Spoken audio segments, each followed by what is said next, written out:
Hello students. तो आज हम पढ़ेंगे एक्सेलरेशन ड्यू टू ग्रेविटी। तो चलिए स्टार्ट करते हैं topic acceleration due to gravity.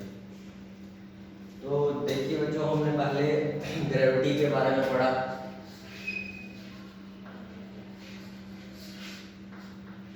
और ग्रेविटेशन के बारे में पढ़ा। चलिए थोड़ा सा रिकॉल कर लेते हैं इन दोनों के बारे में, क्या होती है ग्रेविटी और क्या होती है एक्सेलरेशन। तो देखिए बेटा, जब हमारे पास दो मासेस हैं, मान लीजिए हमने मास m1 यहाँ पे रखा और यहाँ पे मास m2 रखा, इन दोनों के बीच में जो इंटरेक्शन होगी, इन दोनों के बीच में जो इंटरेक्शन होगी उसे हम कहेंगे ग्रेविटेशन। वो क्या कहलाएगी? ग्रेविटेशन। ध्यान से समझिएगा इसको, क्योंकि कंफ्यूजन होती है ग्रेविटी और ग्रेविटेशन में। ग्रेविटी क्या है, ग्रेविटेशन क्या है? ग्रेविटेशन दो मासेस के बीच में, दो ऑब्जेक्ट्स के बीच में लगती है।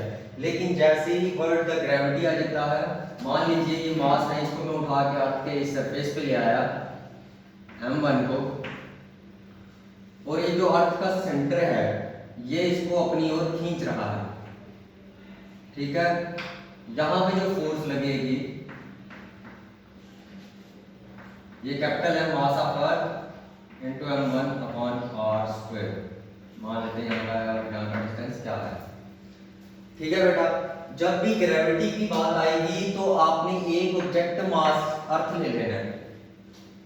जब कभी भी ग्रेविटी की बात आएगी तब आपने एक ऑब्जेक्ट जो है वो अर्थ ले लेना है, दूसरा कोई भी होगा। लेकिन जब दो ऑब्जेक्ट अर्थ को छोड़ के किसी भी प्लैनेट के बीच में, किसी भी प्लैनेट के बीच में, किसी भी चीज के बीच में, किसी भी ऑब्जेक्ट के बीच में जो इंटरेक्शन होगी वो ग्रेविटेशन होगी। लेकिन जब अर्थ और एक ऑब्जेक्ट के बीच में इंटरेक्शन होगी वो ग्रेविटी होगी। ओके बेटा, तो चलिए आगे बढ़ते हैं।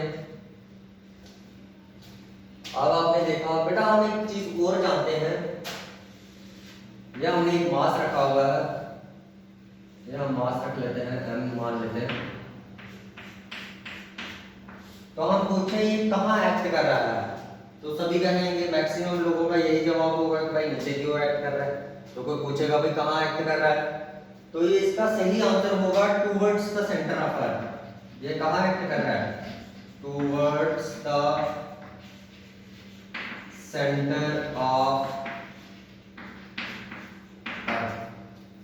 ओके बेटा, अब देखो, अब हमें क्या निकालना है? Acceleration due to gravity.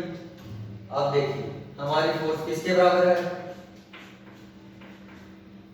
g into mass of earth r square.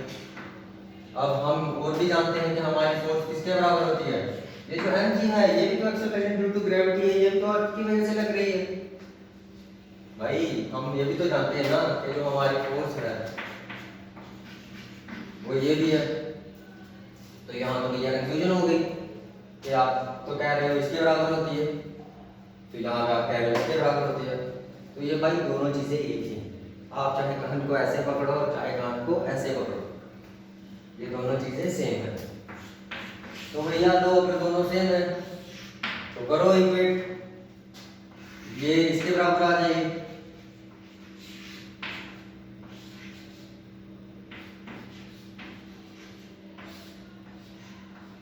m से m कट जाएगा तो g किसके बराबर आ जाएगा? g m upon r square.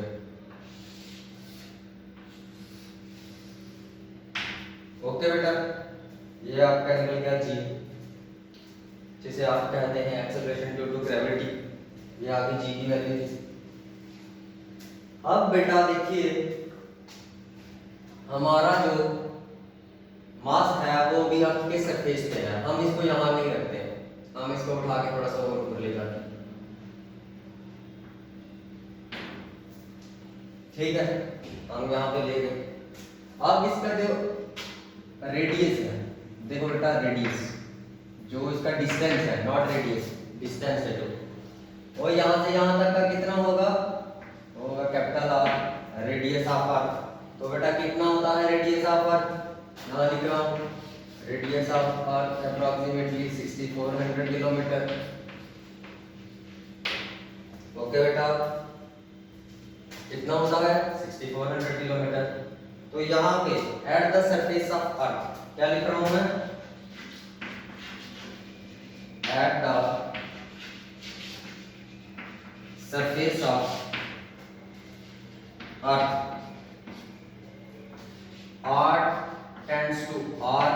तो बेटा ये इक्वेशन क्या बन जाएगी, G is equals to capital G capital M upon capital R का स्क्वायर। तो बेटा यहाँ पे आपको एक चीज समझ आ रहा होगी कि जो आपकी ये G है ये डायरेक्ट डिपेंड कर रही है मास ऑफ अर्थ पे। ओके बेटा, इतना समझ आया। तो चलिए आगे बढ़ते हैं। ये था एक्सेलरेशन ड्यू टू ग्रेविटी के बारे में। अगर इसमें कोई दिक्कत हो, कोई परेशानी हो तो आप पूछ सकते हो।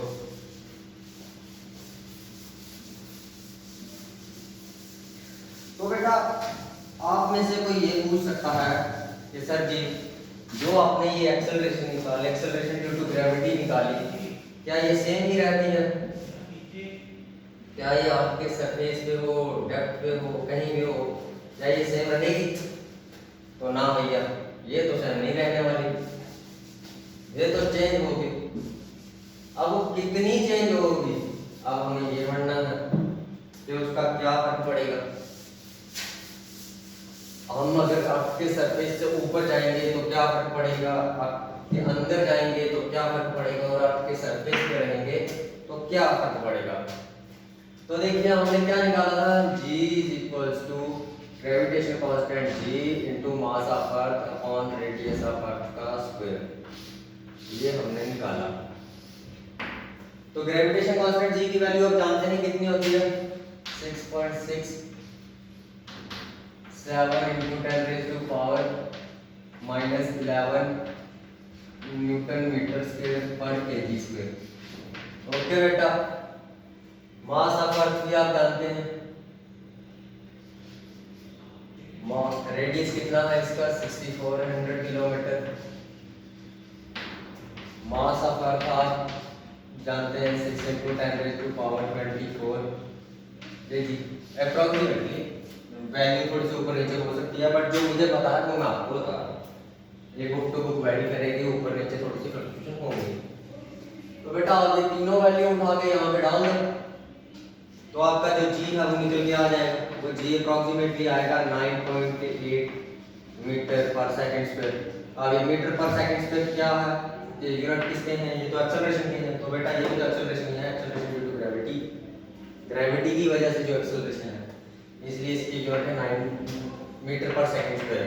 तो इसकी वैल्यू क्या आएगी 9.8 मीटर पर सेकंड स्क्वायर, जिसे आप न्यूमेरिकल्स में अप्रोक्सीमेटली 10 ले लेते हैं, 10 मीटर पर सेकंड स्क्वायर। ओके बेटा, यहाँ तक कोई परेशानी? तो चलिए आगे बढ़ते हैं।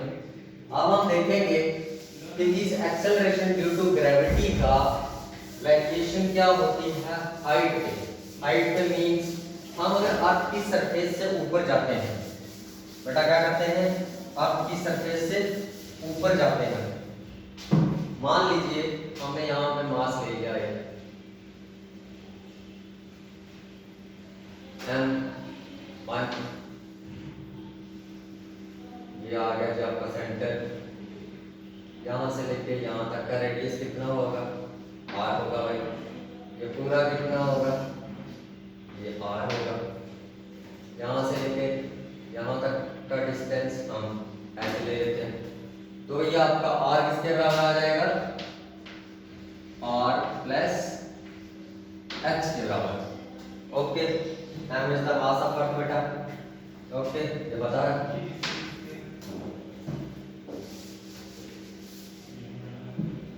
तो चलिए आप जानते हैं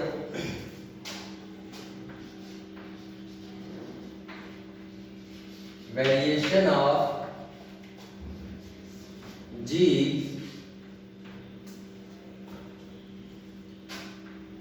ड्यू टू हाइट। अब हम वेरिएशन क्या लेंगे, फिर क्या वेरिएशन आती है वैल्यू ऑफ जी में हाइट के बढ़ने से।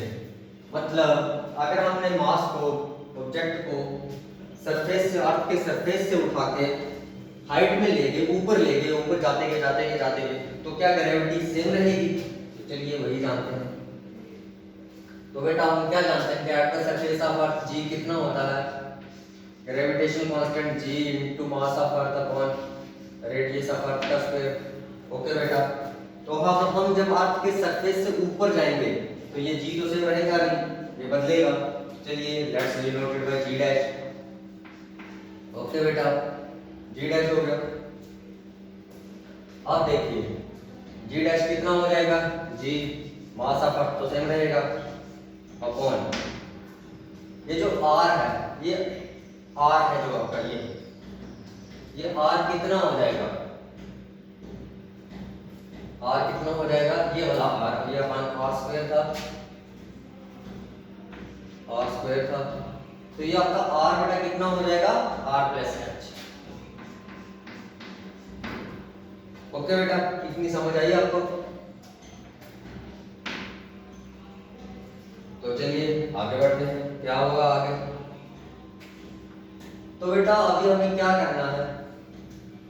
कंपैरिजन करना है। इसके बीच में कंपैरिजन करना है जी एंड जी डैश के बारे में। वो क्या भैया, ऐसा क्या हो गया? हमें यही तो जानना है कि अगर जी सरफेस पे इतना है, अर्थ के सरफेस पे इतना है, तो जब ये बढ़ेगा, अर्थ के सरफेस से ऊपर जाएगा, तो इसकी वैल्यू क्या होगी? तो भैया कंपैरिजन ही तो करना है।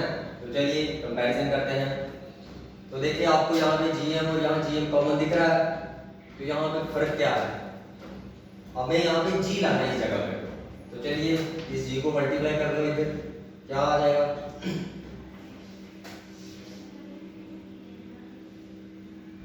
G dash is equals to, बेटा ये कैपिटल आर ही है, G dash is equals to G R square upon R plus H. Okay बेटा, इस जी को इधर मल्टीप्लाई कर लिए, जीएम की जगह ये जी आर स्क्वायर डाल दिया। इतना समझ आया? तो देखिए भैया ये जो आर है ये कह रहा है मेरा तो यहाँ कोई भाई बंधु नहीं है, मैं तो अकेला हूँ। तो आप एक काम करो, नीचे में जो मेरा भाई दिख रहा है आप मुझे वहां पे ले जाओ, आप मुझे वहां पे रख दो। तो चलिए इसको वहां पे रख देते हैं। तो आपका जी डैश कितना आ जाएगा? जी अपॉन आर प्लस, ये कैपिटल एच नहीं है, ये स्मॉल एच है, height, it's your height, height of the object from the surface of earth, R plus H का whole square upon 1 by R square. तो चलिए बेटा इसको सॉल्व कर लीजिए। आपका जी डैश कितना आ जाएगा? G upon 1 plus H upon R का होल स्क्वायर। ओके बेटा, इतनी समझ आई? इसको सॉल्व करके हमारे पास ये आ गया। तो आप देख रहे हैं बेटा, देखिए यहाँ पे क्या कंपैरिजन आया। अब ये हमारे पास एक डायरेक्ट कंपैरिजन आ गया जी और जी डैश के बीच में, या जी डैश और जी के बीच में, कुछ भी बोल सकते हो। तो चलिए अब हम देखते हैं कि हाइट का क्या इफेक्ट पड़ा है जी डैश पे। बेटा देखिए यहाँ पे 3 किलोमीटर ले लेते हैं, 3 किलोमीटर, एच को 3 किलोमीटर ले लेते हैं। तो भैया रेडियस ऑफ अर्थ जो है वो तो 6400 किलोमीटर है, तो 6400 के आगे 300 कुछ भी नहीं। तो जी डैश हमें बिल्कुल दिखेगा, बिल्कुल छोटा सा, थोड़ा सा निग्लिजिबल वैल्यू आएगी, फर्क पड़ेगा लेकिन थोड़ा सा, वो बिल्कुल निग्लिजिबल पड़ेगा। तो चलिए इस 3 की जगह 8 किलोमीटर ले लेते हैं, हमारे बॉन्ग टैब्लेट्स की हाइट ले लेते हैं जो अप्रोक्सीमेटली 8 किलोमीटर के अराउंड है। तो जब 8 किलोमीटर ले लेंगे, 6400 के कंपैरिजन में 8 किलोमीटर भी छोटा है, बट भैया सबसे ऊंची चोटी है, वैल्यू तो डालनी पड़ेगी। तो 8 किलोमीटर डालेंगे तो जी डैश कुछ ना कुछ तो देखने को मिलेगा। तो यहां से आप आगे बढ़ते हैं, तो आप यहां पे देख सकते हैं जैसे जैसे हमारी रेडियस जो हाइट है ये बढ़ती जाएगी, जो जी है जी डैश है वो घटता जाएगा, वो घटता जाएगा। अब चलिए आगे देखिए, यहाँ पे बेटा यहाँ पे ना बाइनोमियल थ्योरम यूज करते हैं, बाइनोमियल थ्योरम। मैं आपको एक फॉर्मूला बता देता हूँ, छोड़ो बाइनोमियल थ्योरम को, फॉर्मूला बता देता हूँ, उसको याद रखो। जब कभी भी हम मान लें हमारे पास एक ऐसी टर्म होगी 1 + x की पावर -n, मैं बताऊंगा। हमारे में जब कभी भी ऐसी टर्म हो तो हमें दिया होगा ये जो x है ये बहुत छोटा है 1 से, तो इसका आंसर आएगा 1 माइनस, ये माइनस n नीचे आ जाएगा 1 - nx, इतना आंसर आएगा बेटा। ओके, तो वही हम यहाँ पे अप्लाई करेंगे। तो देखिए क्या आएगा, ये आपका जो g डैश है g इंटू 1 + h/r की पावर -2, बेटा बन गया 1 + x की पावर -n, तो क्या है -2 को नीचे ले, तो ये आपका g डैश कितना बन जाएगा, g into 1 - 2h/r। This is your required equation. Okay बेटा, इतना समझ आया? तो ये था हमारा variation of g due to height. अब हमने हाइट पे तो देख लिया, साथ साथ में डेप्थ के बारे में भी जान लेते हैं कि डेप्थ पे इसका असर क्या पड़ेगा। तो अर्थ को सेम ही रहने देते हैं, अर्थ को हम नहीं मिटाते हैं, हो सकता है हमसे ये अर्थ बने या ना बने, अर्थ को हम वही रहने देते हैं। तो चलिए बाकी का मिटा देते हैं। तो अब हम जानेंगे कि वेरिएशन ऑफ जो g है, जो एक्सेलरेशन ड्यू टू ग्रेविटी आपकी g है, उसका अर्थ के अंदर जाने से क्या असर पड़ेगा, क्या फर्क पड़ेगा वो देखते हैं। हाइट पे क्या फर्क पड़ा वो हमने देखा, अब हम डेप्थ पे देखेंगे कि डेप्थ पे क्या फर्क पड़ता है। ओके बेटा, चलिए आगे बढ़ते हैं। तो देखो बेटा, मान लीजिए हम अर्थ के इतना अंदर आ गए, हम अर्थ के इतना अंदर आ गए, कितना अंदर आए, डी डेप्थ, हम अर्थ के डी डेप्थ अंदर आ गए। तो बेटा डी डेप्थ अंदर आ गए, मास भी कम होगा, पहले इसका मास m था तो अब m डैश हो चुका होगा। पहले अगर अर्थ का रेडियस r था, कैपिटल R था, तो अब इसका रेडियस स्मॉल r होगा। ओके बेटा, क्या हम स्मॉल r को ये लिख सकते हैं कैपिटल R - d? बिल्कुल भैया, बिल्कुल लिख सकते हैं, क्यों नहीं लिख सकते, शत प्रतिशत लिख सकते हैं। तो लीजिए लिख दिया हमने। तो चलिए अब जानते हैं एक चीज बेटा, यहाँ पे एक चीज याद रखना, हमारे पास एक हॉलो स्फेरिकल शेल है। क्या है हमारे पास? एक हॉलो स्फेरिकल शेल है। हम उसके अंदर पॉइंट मासेस रख देते हैं, कहीं पे भी सरफेस पे कहीं पे पॉइंट मासेस रख दिए हमने। अब यहाँ पे जो ग्रेविटेशनल इलेक्ट्रिक फील्ड होगा E, वो आपका कितना होगा? 0। ये याद रखिए, ग्रेविटेशनल इलेक्ट्रिक फील्ड अगर 0 है तो बेटा फोर्स कितनी होगी? आपकी ग्रेविटेशनल इलेक्ट्रिक फील्ड बराबर होती है फोर्स अपॉन मास के। तो बेटा मास तो 0 हो नहीं सकता, नहीं, इसके 0 होने से आपकी फोर्स भी 0 हो जाएगी। ओके बेटा, तो ये याद रखिए, ये हमें काम आएगा यहाँ पे। तो चलिए जानते हैं acceleration variation of g due to depth. तो देखिए हमारे पास पहले ग्रेविटेशन किसके बराबर है बेटा? g = gm/r²। तो अब हमें क्या निकालना है? g dash. तो g डैश कितना आएगा बेटा? देखिए ग्रेविटेशन कांस्टेंट g। अब हमारे पास जो m है ये m नहीं है, ये m डैश बन चुका है, तो ये आ आएगा m डैश अपॉन, अब हमारे पास ये वाला r² नहीं है, छोटे वाला r² है। लो जी, छोटे वाला r² लिख दो, हमने लिख दिया छोटे वाला आर स्क्वायर। तो अब आगे बढ़ते, पहले तो हम क्या करते थे, यहाँ जीएम होता था, यहाँ जीएम होता था, इसको मल्टीप्लाई करके यहाँ पे जी डैश ले आते थे, जी ले आते थे, तो कंपैरिजन हो जाता था। लेकिन अब भैया यहाँ पे जब डैश आ गया, तो अब हमें पता है कि जो मास होता है वो बराबर होता है volume into density, volume into density. तो बेटा यहाँ पे मैंने लिख दिया डेंसिटी अपना वॉल्यूम, यहाँ लिख दिया मैंने वॉल्यूम किसके बराबर है ये बेटा, जब कभी भी हम अर्थ के अंदर जाएंगे तो अर्थ एक्ट करेगी एज अ स्फेरिकल शेल, तो इसलिए वॉल्यूम ऑफ स्फीयर किसके बराबर होगा 4/3 पाई आर क्यूब। ओके बेटा, इतना समझ आ गया, into density of earth into rho of earth. Okay बेटा, तो इसको मैं आगे लिख लेता हूँ 4/3 pi R cube into rho E. Okay बेटा, रो ई मतलब डेंसिटी ऑफ अर्थ। तो चलिए डाल दीजिए उसको यहाँ पे, तो कितना आएगा capital G into 4/3 pi R cube into rho upon R square. Okay बेटा, ये आ गया आपका जी डैश, तो ये आर स्क्वायर से ये कट गया, तो कितना आ गया आपका G dash capital G 4/3 pi R into row.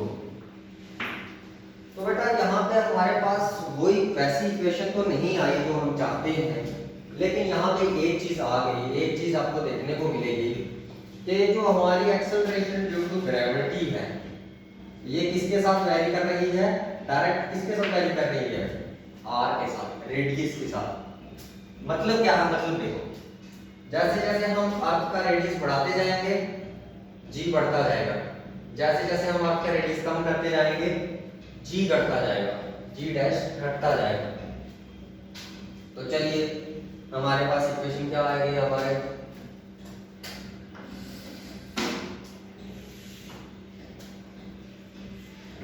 Ji dash is equals to gravitation constant G into rho into 4/3 pi R. Okay बेटा, इसको याद रखना, इसको बाद में डिस्कस करेंगे और थोड़ा डीप में डिस्कस करेंगे। जो जी डैश की डायरेक्ट डिपेंडेंस है आर पे। ओके, मतलब यहाँ पे याद रखिए जो जी डैश की डायरेक्ट डिपेंडेंस है वो किस पे है, आर पे। तो देखिए अब हम क्या करेंगे, आपके पास मास किसके बराबर था, वॉल्यूम इनटू डेंसिटी। तो यहाँ पे जो डेंसिटी है ये किसकी है, अर्थ की।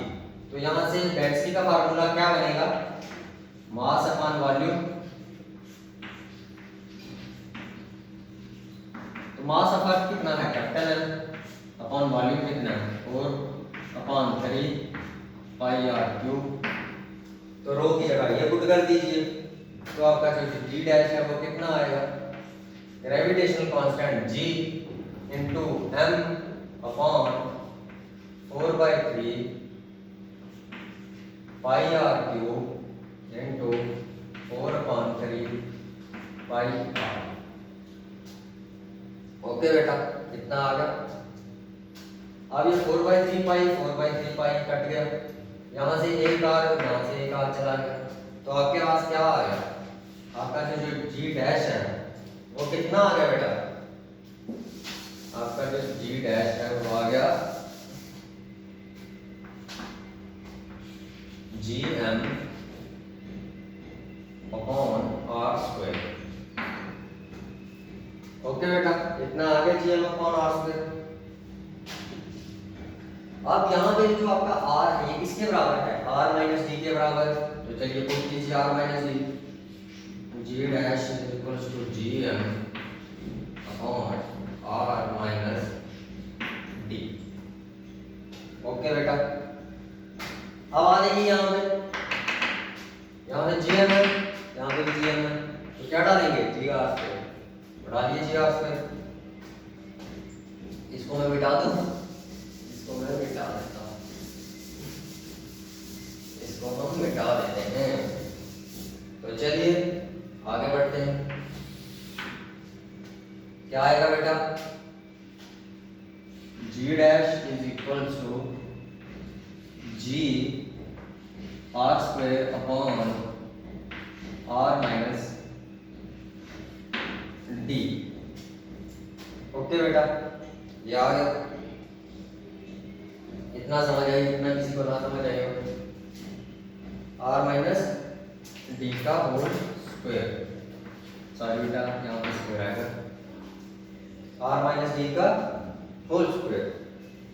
तो चलिए आगे क्या होगा, ये आर को नीचे ले आओ,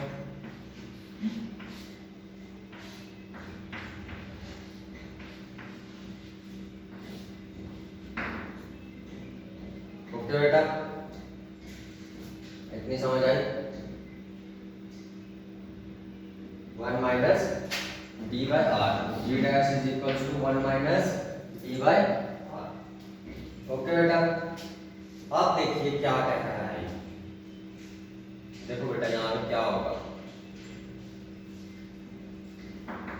जब ये आपका जो डी है, ये डी ये बढ़ता बढ़ता बढ़ता बढ़ता बढ़ता बढ़ता यहाँ हो जाएगा, मतलब कितना हो जाएगा ये डी, आर के बराबर हो जाएगा।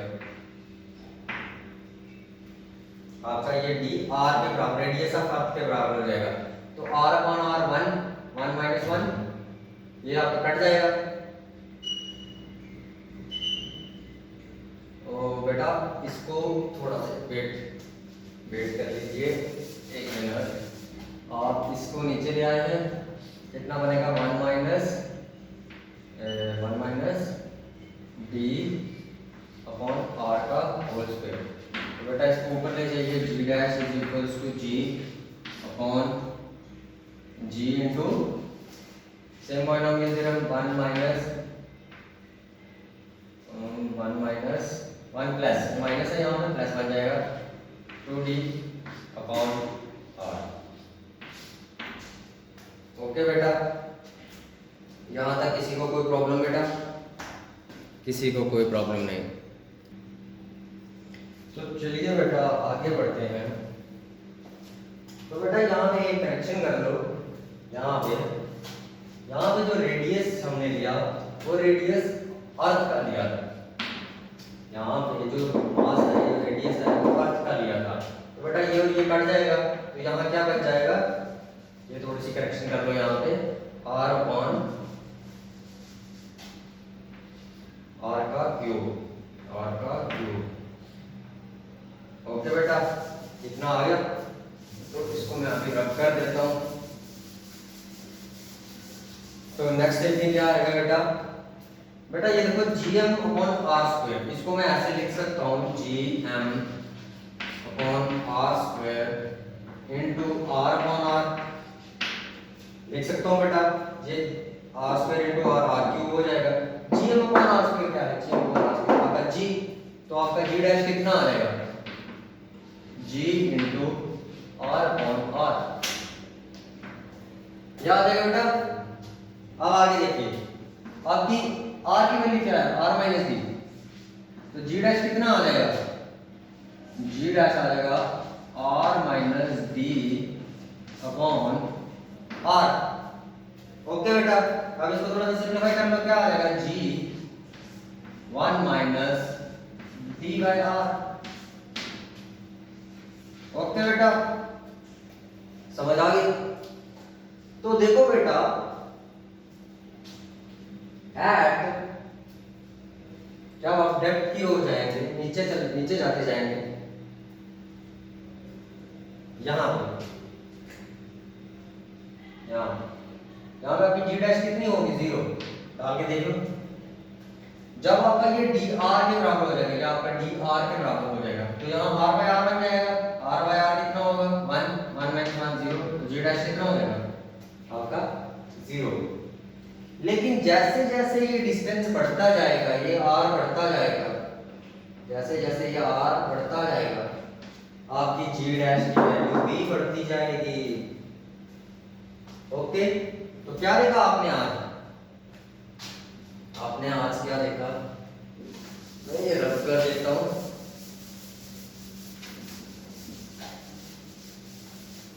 आपने देखा एक तो एट द सरफेस ऑफ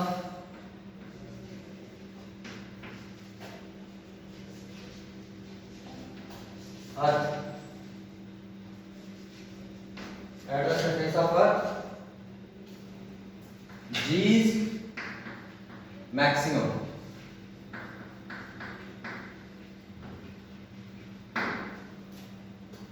ठीक है, अर्थ के सरफेस पे क्या होगी?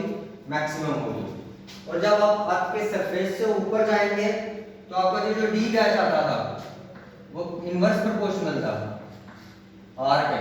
आपका आर बढ़ता जाएगा, मतलब आपका ये जो आर है ये बढ़ता जाएगा, ये वाला आर सॉरी छोटा आर बढ़ता जाएगा, जी डैश बढ़ता जाएगा। जैसे ही आप सरफेस से ऊपर उठेंगे, ऊपर जाते जाएंगे, आपका जी डैश घटता जाएगा। लेकिन यूं ही आप डेप्थ की ओर जाते जाएंगे, अंदर की ओर जाते जाएंगे, तो भी आपका जो जी डैश है वो घटता जाएगा। लेकिन जैसे ही सेंटर से आप आर को बढ़ाते जाएंगे, आपका जो डी डैश है वो बढ़ता जाएगा। अब बेटा देखिए यहाँ पे एक सवाल आता है, मैं इसको मिटा देता हूँ। वो क्वेश्चन आपके माइंड में आना चाहिए कि सर आपने कहा कि जैसे हम अर्थ के अंदर जाएंगे हमारा जो जी डैश है वो भी घटता जाएगा।